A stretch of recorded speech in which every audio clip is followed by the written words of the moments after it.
Nous sommes toujours en direct du Mine de Marseille, en direct pour cette émission Transformons la France. Transformons la France ici par le territoire de la métropole d'Aix-Marseille, avec de nombreux acteurs depuis ce matin pour échanger justement sur les conditions d'une bonne reprise économique.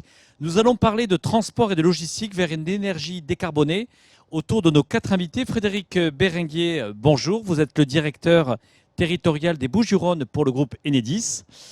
À votre gauche, Anne-Marie Pérez, vous êtes la déléguée régionale France Hydrogène et puis bien sûr directrice du pôle Cap Énergie, le pôle de compétitivité qui fait référence ici en France et dans la région.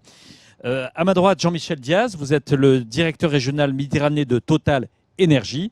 Et enfin, à ma gauche, Christine Borle-Talec, la déléguée régionale de la région Sud pour le groupe La Poste. Peut-être juste pour dépeindre un petit peu la situation, les bonnes conditions d'une relance économique, c'est bien entendu l'enjeu, on le sait, de la transition énergétique est un enjeu important. On dit souvent ici que la région Sud est peut-être à un temps d'avance.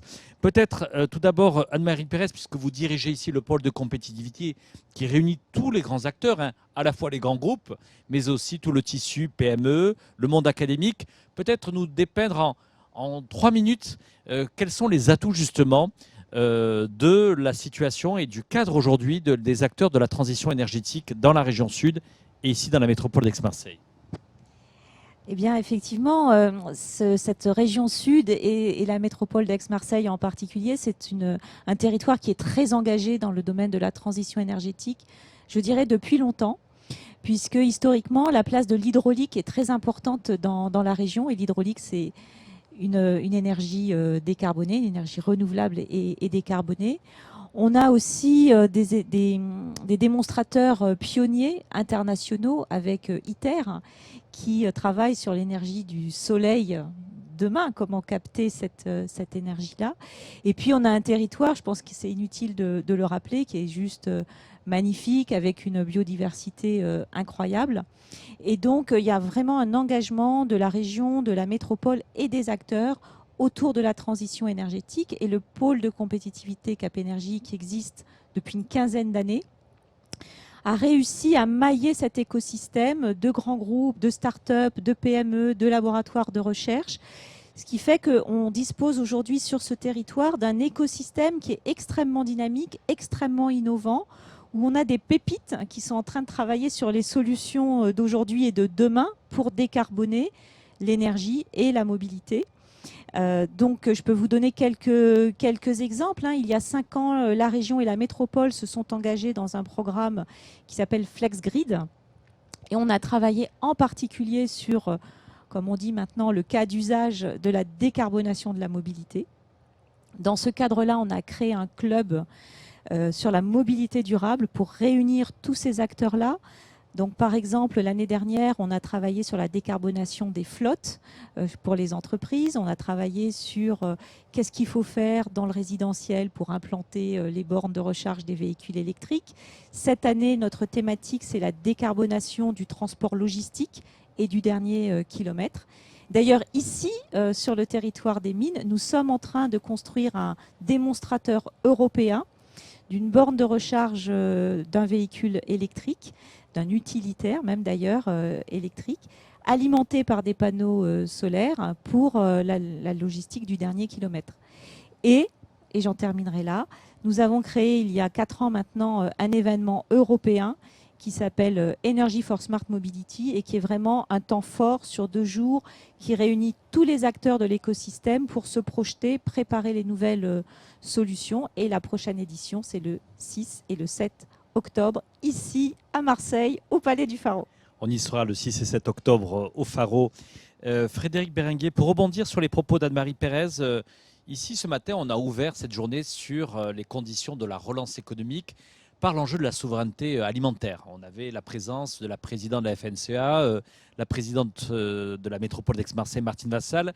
Est-ce qu'on ne parle pas suffisamment, à votre avis, de la question de l'enjeu de la souveraineté énergétique et que finalement, l'enjeu énergétique, c'est un enjeu majeur de compétitivité pour un territoire? Oui, bien sûr. On le voit très bien aujourd'hui, la transition écologique est au centre des objectifs du plan de relance. Et en ce qui concerne Enedis, donc les réseaux publics de distribution sont au cœur de cette transition écologique. On parle bien sûr des énergies renouvelables, et notamment du photovoltaïque s'agissant de nos territoires. Mais on a également sur notre territoire énormément de grands projets autour de la mobilité. Et ça, c'est vraiment, c'est une de mes convictions. Je pense notre territoire, et je pense dans notre territoire, les Bouches-du-Rhône, le Pays d'Arles, la métropole, la ville de Marseille, est vraiment en avance par rapport à d'autres territoires sur des projets. Et pour illustrer, je vais prendre le sujet, le sujet des ports. Notre présidente était à Marseille il y a quelques semaines pour saluer et inaugurer la connexion des navires. On parle des ferries, on parle des bateaux de croisière. Et on va délivrer des puissances considérables au port de Marseille, de l'ordre de 50 MW. C'est l'équivalent d'un quartier de 50 000 habitants pour permettre ces connexions qui vont contribuer à la qualité de l'air. Il y a également d'autres projets autour des ports. Un projet très intéressant qui est en train de naître, notamment sur le transport fluvial à Arles, soutenu par le conseil départemental, la ville d'Arles, pour connecter les navettes fluviales au réseau et sur chacun de leurs ports. Et on a également aussi des très grands projets portés par les collectivités, notamment un projet porté par la Régie des transports métropolitains, avec la transition vers l'électricité de toute la flotte de bus électriques. Des projets également importants autour de la ville d'Aix-en-Provence, avec le BHNS. Et s'agissant de Marseille, avec les 600 bus, on voit bien que là, en termes d'innovation et de préparation de l'avenir, il y a de très très belles synergies entre le métro, le tram, les bus électriques. Le métro et le tram pouvant roulent plutôt le jour, les bus peuvent se charger la nuit, donc on voit bien toutes les synergies qui peuvent développer. Et c'est vraiment un atout d'attractivité pour le territoire que d'investir dans ces nouveaux modes de transport collectif décarbonés. Frédéric Berenguer, justement, on évoquait tout à l'heure que parfois on disait que Marseille a eu beaucoup de retard sur les infrastructures, on le sait, alors ça ne touche pas que la métropole d'Aix-Marseille, bien heureusement, mais les fameux embouteillages. Est-ce que vous avez le sentiment que là, il y a un certain nombre d'ingrédients, les investissements qui sont faits bien sûr par les collectivités locales, par Enedis, on va parler des autres acteurs autour de la table, mais est-ce que vous avez le sentiment que là, peut-être, il va y avoir un saut quantique, c'est-à-dire qu'il y a eu tout un travail préparatoire, que dans le cadre de cette relance économique, il va y avoir un bond qualitatif pour que la mobilité dans cette belle métropole, je rappelle que la métropole d'Aix-Marseille, c'est la deuxième métropole la plus étendue de France. Est-ce que ce saut quantique qui va se vérifier dans l'usage et dans le quotidien des habitants de la métropole d'Aix-Marseille? Nous, en tant que gestionnaires des réseaux publics de distribution, donc, nous sommes en amont de l'ensemble de ces grands projets. Et aujourd'hui, quand je vois les transformations qui sont engagées, on parlait du port, on parlait des bus électriques, d'Aix-en-Provence, de Marseille et d'ailleurs, d'autres projets, des projets de création d'une zone à faible émission de Marseille. Ce qu'on voit, nous, en amont des projets, c'est qu'il y a vraiment une accélération qui est en train de se produire, une accélération avec des projets extrêmement concrets. Et je pense que ça nous laisse extrêmement optimistes pour l'avenir. Alors bien sûr, il faut un peu de temps pour que ces projets se réalisent. Mais on voit bien depuis quelques années qu'il y a une inflexion extrêmement forte qui vont permettre, je dirais, de conforter l'attractivité de la ville de Marseille et de l'ensemble de la métropole et du territoire. Christine Borle-Talec, vous êtes la déléguée régionale du groupe La Poste ici dans cette belle région sud. Vous êtes un grand acteur du service public qui avait été très présent durant cette crise sanitaire. Je veux dire, quand le pays était confiné, on avait encore la possibilité de recevoir des colis. On a connu bien sûr l'explosion de l'e-commerce.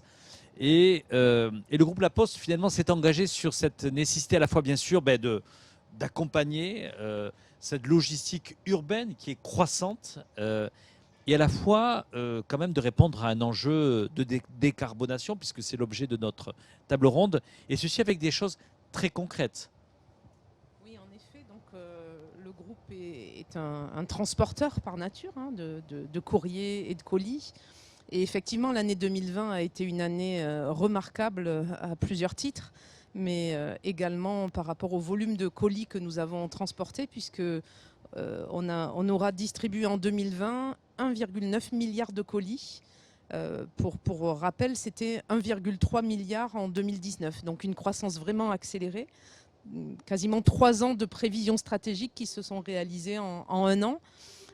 Et ça, pardonnez-moi, ça suscite toujours, et je vois pas qu'à Marseille, mais les maires prennent peur des fois, parce que le développement de l'e-commerce finalement apporte une certaine on va dire, dérégulation au sein de la ville, par plus de flux qu'il faut savoir gérer.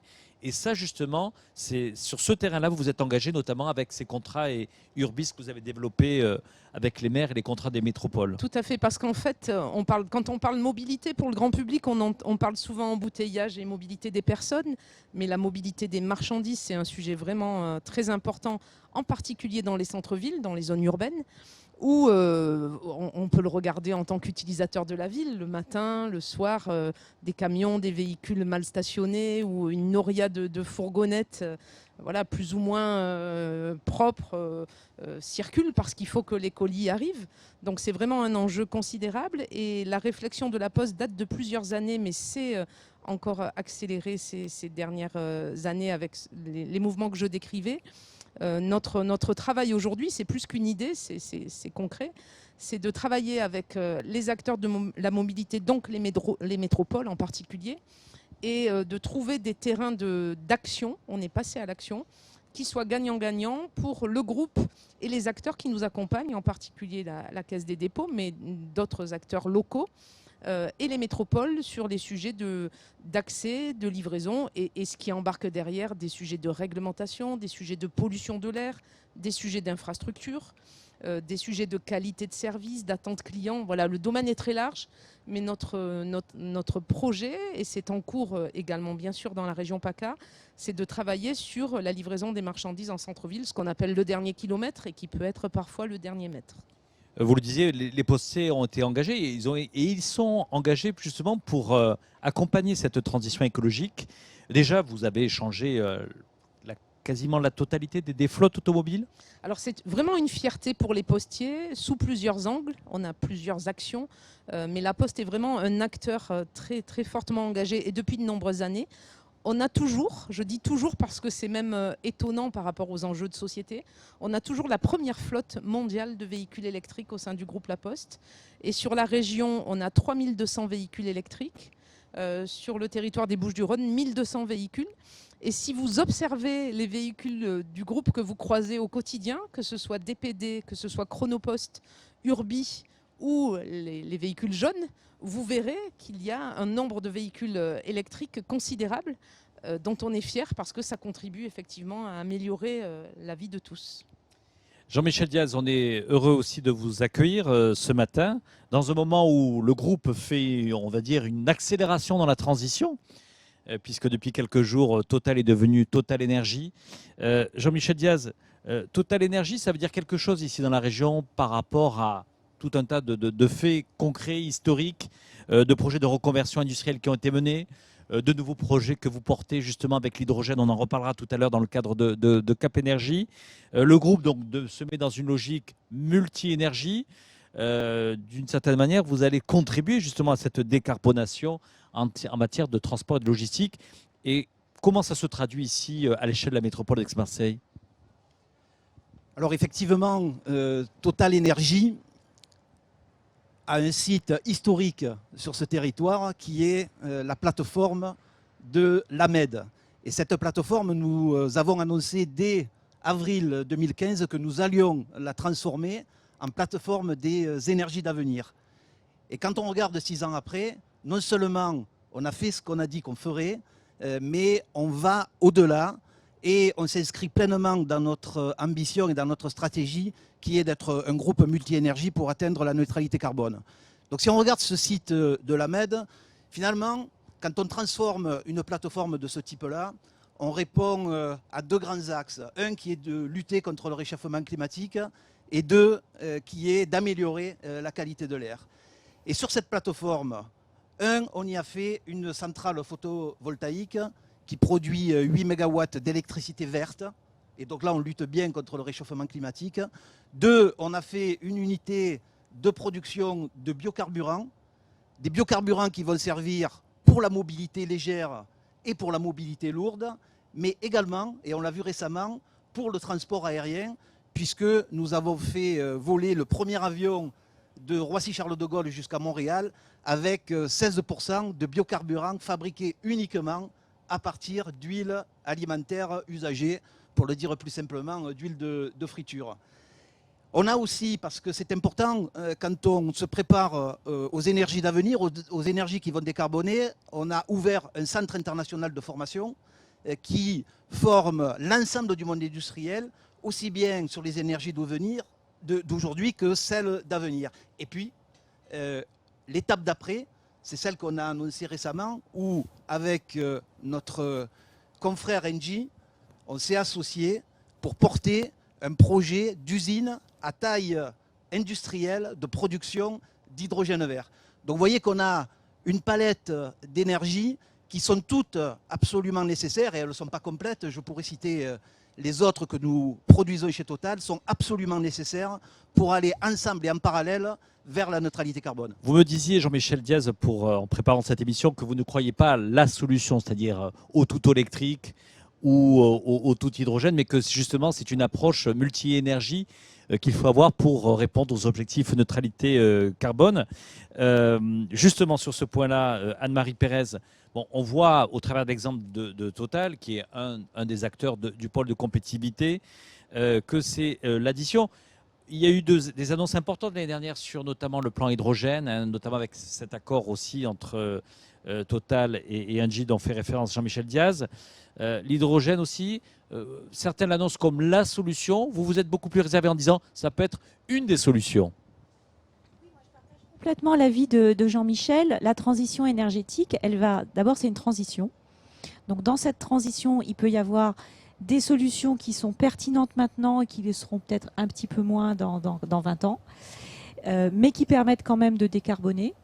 Et puis, cette transition énergétique, elle va s'appuyer sur plusieurs solutions. Donc, il n'y a pas une solution miracle qui emporte toutes les autres. Donc, l'hydrogène sur notre territoire, et en particulier autour de la zone industrielle du grand port de Fos-Marseille, c'est vraiment un enjeu parce que l'hydrogène, ça va permettre de décarboner aussi des usages industriels. Et donc, dans la stratégie d'accélération française, la moitié des financements qui vont être consacrés, on parle de 7 milliards d'euros quand même, vont être dédiés à l'industrie.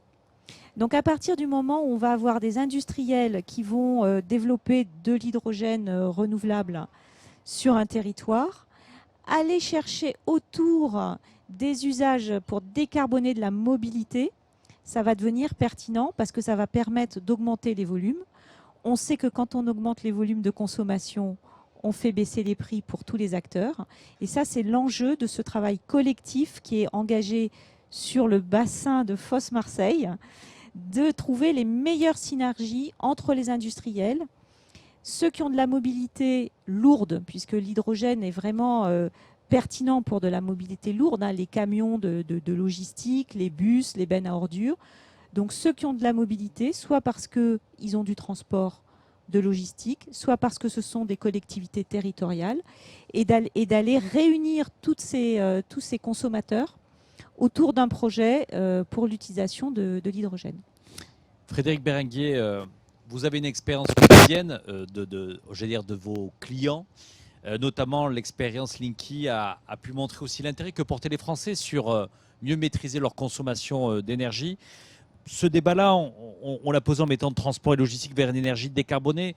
Vous, qu'est-ce que vous constatez maintenant du rapport ou de la maturité des concitoyens sur consommation, mieux consommer, moins consommer et mieux, et consommer une énergie décarbonée? Quel est le niveau de maturité aujourd'hui que vous avez avec le grand public, j'allais dire le consommateur final? Nous, ce que l'on voit, alors, tout d'abord, vous parliez du déploiement des compteurs communicants Linky. On est en train d'arriver au terme de ce déploiement à la fin de l'année 2021. On est sur notre territoire aujourd'hui à 85% de déploiement. Ce qu'on observe très concrètement, c'est que d'une part, une part de plus en plus croissante de nos clients ont la curiosité et utilisent leur espace client Enedis pour mieux connaître leur mode de consommation, pour du coup essayer de réduire, de mieux maîtriser leur consommation. Donc ça, c'est quelque chose qui est vraiment très très net. On le voit depuis maintenant une année, l'inflexion se produit. Ce qu'on voit également, et c'est également des projets qui sont portés par le plan de relance, on voit de plus en plus des projets d'efficacité énergétique. Et là, grâce aux données des compteurs communicants, on va pouvoir aider les collectivités territoriales, l'ensemble des acteurs, des grands comptes comme des bailleurs ou autres, à mieux cibler quels sont les immeubles, quels sont les pâtés de maison, les quartiers les plus énergivores pour prioriser des programmes de renouvellement et d'efficacité énergétique. Donc on voit bien qu'il y a une dynamique très très forte. Nous on le voit dans notre projet, on est Enedis en une phase de croissance, nos investissements de développement augmentent et on trouve que depuis un an, on voit que les choses s'accélèrent. Et pour la transition écologique, pour tout ce qu'on a évoqué autour de la décarbonation, c'est de bonnes augures. Christine Borle-Talec, est-ce que vous ressentez aussi, vous êtes l'acteur de la proximité en France, à la fois par ce rapport qu'il y a de confiance entre les postiers et les Français, vous ressentez à la fois, j'allais dire, les signaux forts et les signaux faibles. Est-ce que ce niveau de maturité, d'une relance économique avec la prise en compte de la décarbonation, des enjeux climatiques, est-ce que vous avez le sentiment qu'aujourd'hui vos clients, vos consommateurs sont matures sur ces sujets-là ? Dans ce qu'on peut en voir vers nos clients particuliers, il y a une attention qui est portée, alors pas forcément aux enjeux de transition énergétique, mais d'une manière générale aux enjeux de responsabilité sociétale et environnementale. Donc la Banque Postale communique par exemple beaucoup sur son positionnement éthique et finance responsable, et on sent qu'il y a un vrai écho là-dessus et que nos clients sont sensibles à ces sujets-là, qui sont des sujets, des valeurs, des sujets de société.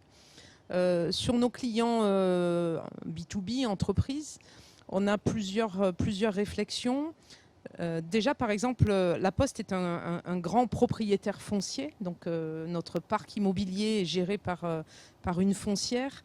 Et on essaye d'être exemplaire déjà sur ces sujets-là, de gestion de notre bâti, de rénovation, d'installation de photovoltaïque quand c'est pertinent, de sensibilisation des postiers aux usages, aux économies, au regard qu'on porte sur la facture énergétique au sens large. Et puis on a aussi développé des partenariats ou des offres sur ces sujets qui sont larges. Alors un que j'aimerais citer parce que ça résonne bien ici, c'est on est acteur d'un projet qui s'appelle DIAMS, qui est conduit par la métropole avec Atmosud et des fonds européens, qui est la mesure de la qualité de l'air. Et La Poste a équipé 300 véhicules de facteurs, de capteurs d'air, et fait de la captation de data, enfin du traitement d'informations, et contribue ainsi à alimenter ce système de vigilance qui conduit ensuite à des actions de maîtrise et d'amélioration. On est aussi très présent sur le secteur de l'économie circulaire, avec par exemple, on s'éloigne un peu de l'énergie, mais il y a des points communs. Le recyclage de papier bureautique, c'est une offre qui s'appelle Recigo. On est un acteur de la location de vélos longue durée, parce que comme on a un savoir-faire sur la gestion de flotte de vélos électriques, on a énormément de facteurs là où la typologie détournée le permet, qui ont des vélos à assistance électrique. On est aussi engagé sur le sujet de la flotte et de la location longue durée de vélos à assistance électrique. Voilà, donc autant de pierres apportées à ce grand sujet de la transition énergétique et du développement durable et responsable. Est-ce que vous avez le sentiment, Christine Borle-Talec, que de cette crise, finalement la notion, la logique de proximité sera peut-être la valeur gagnante et que ça va encore renforcer peut-être les métiers de la Poste cette crise, bien sûr, on en a tous souffert sur le plan, bien sûr, du point de vue de sa pandémie, des conséquences qui ont été terribles. Mais si je dois reprendre l'expression, la formule de Churchill, il ne faut jamais gâcher une crise. Est-ce qu'il y a quand même des éléments positifs qui vont servir demain, justement, cette logique de proximité qui est quand même dans l'ADN du groupe La Poste ? Ce qui est sûr, c'est que cette crise a révélé un besoin de poste qui était parfois inattendu. Et qui nous a obligés à nous interroger. Alors il y a nos missions traditionnelles. Quand le premier confinement a été décrété l'année dernière, on a dû gérer, comme toutes les entreprises de réseau, comme tous ceux qui ont des contacts avec le public, la question de la continuité de notre service et de notre présence. Et très vite, il a fallu que mes collègues du réseau des bureaux de poste et des facteurs et leurs managers s'organisent dans des conditions qui, je le rappelle, on en parlait tout à l'heure, étaient assez peuplé d'incertitudes, hein. On n'avait pas de masque, on savait pas bien, personne ne savait trop où on allait.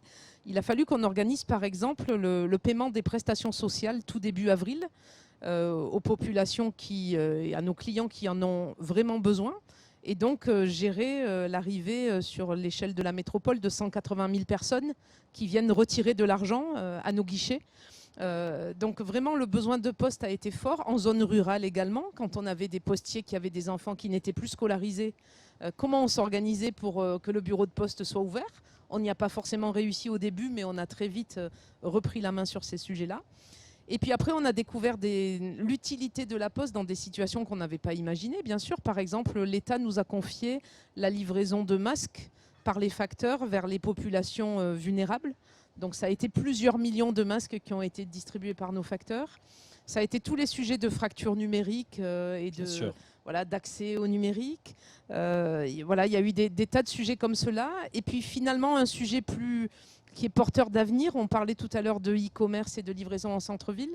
On a beaucoup développé une solution qui s'appelle Ma Ville, Mon Shopping et qui va accompagner les commerçants qui n'étaient pas digitalisés à avoir accès au web et aux plateformes digitales et au e-commerce en assurant, parce que c'est bien beau d'être présent sur une plateforme, mais comment on livre? Donc en assurant par nos moyens propres.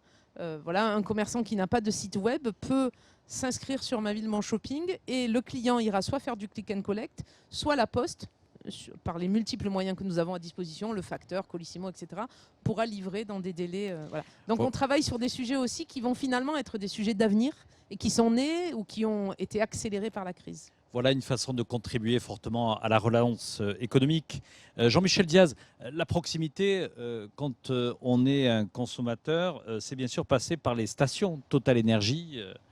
Hier, en quittant l'aéroport de Marignane, de suite, on peut croiser des stations Total Énergie. Alors, comment à la fois justement défendre cette stratégie multi-énergie et à la fois comment rendre ces stations de service qui épousent justement cette transition et qui apportent à la fois une logique de nouveaux services et d'accompagner justement cette logique d'énergie décarbonée. Ça va être quoi justement la transition et la mutation de ces stations qui sont finalement le premier réseau de proximité ?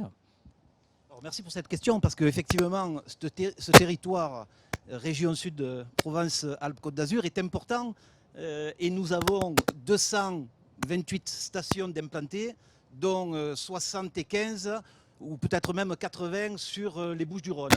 Et bien évidemment, ces stations-là, elles vont intégrer les nouvelles énergies que nous sommes en train de développer. Donc on citait l'électricité et l'électricité verte. Et donc, il y aura des bornes de recharge rapide sur ces stations-là. Il faut juste savoir que l'ambition de Total Énergie, c'est de passer de 2020 à 2025 en multipliant par 7 le nombre de bornes de recharge rapide. Il y aura ensuite le gaz, le GNV, et notamment il y aura du biogaz. Et vous savez que nous avons une activité qui consiste à implanter sur les territoires pour développer une économie circulaire des biométhaniseurs donc qui permettront d'apporter ce biogaz. Et puis, il y aura bien évidemment l'hydrogène et il y a les biocarburants, comme on évoquait tout à l'heure. Mais il n'y a pas que ça sur ce territoire. Nous apportons aussi du GNL, notamment sur le grand port maritime de Marseille, avec un de nos premiers clients, la CMA-CGM. Nous avons un premier bateau avitailleur qui va être basé sur ce port de Marseille-Fos. Et puis, nous avons aussi au-delà des développements du photovoltaïque, nous avons des projets dans l'éolien offshore et notamment le projet Eolmed où nous sommes partenaires. Donc vous voyez, une panoplie d'énergie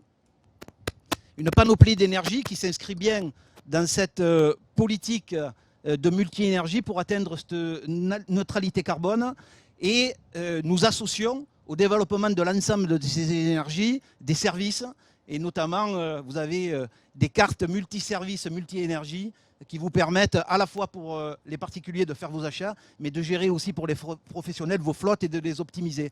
Et donc c'est l'ensemble de ces éléments qui vont contribuer à accélérer la décarbonation de la mobilité locale. Écoutez Jean-Michel Diaz, on sera attentif justement au déploiement de Total Énergie dans cette métropole d'Aix-Marseille. Un dernier mot, Frédéric Berenguer, vous le disiez tout à l'heure, Marianne Legnaud, la présidente d'Enedis, est venue ici il y a quelques semaines et qui on va dire, qui a lancé un nouveau projet industriel pour le groupe Enedis. En quoi ici, finalement, la région sud et la métropole d'Aix-Marseille sera un territoire important pour la stratégie industrielle d'Enedis?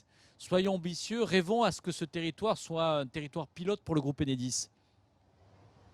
Alors, sur le projet industriel, je souhaiterais avant tout, lorsque notre présidente Marianne Legnaud a lancé la réflexion et la construction du projet industriel de l'entreprise, elle a eu une excellente idée, c'est qu'on a associé des parties prenantes.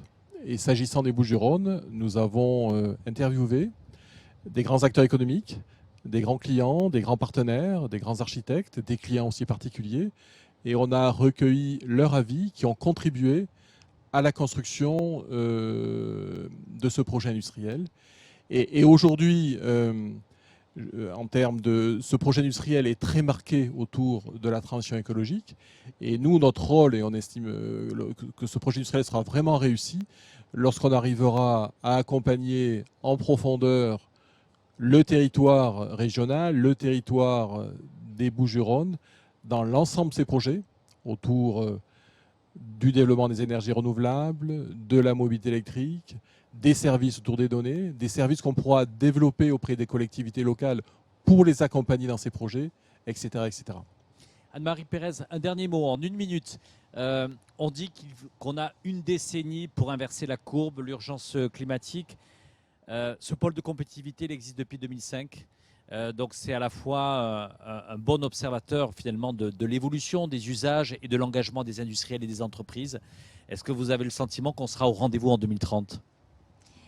Moi, je voulais aussi parler de la mer, parce qu'on a beaucoup parlé de la mobilité terrestre et on travaille aussi sur la décarbonation de la mobilité maritime. Il y a un bateau, un yacht qui a été mis à l'eau la semaine dernière, ou il y a 10 jours maintenant. C'est une première mondiale sur ce territoire. Il est en train de naviguer jusqu'à Monaco en faisant des escales de port en port. C'est un bateau qui a été construit par la société Innova. Il y a un deuxième bateau qui s'appelle Neoptech qui lui a été sélectionné pour transporter des passagers pendant les JO 2024 à Paris.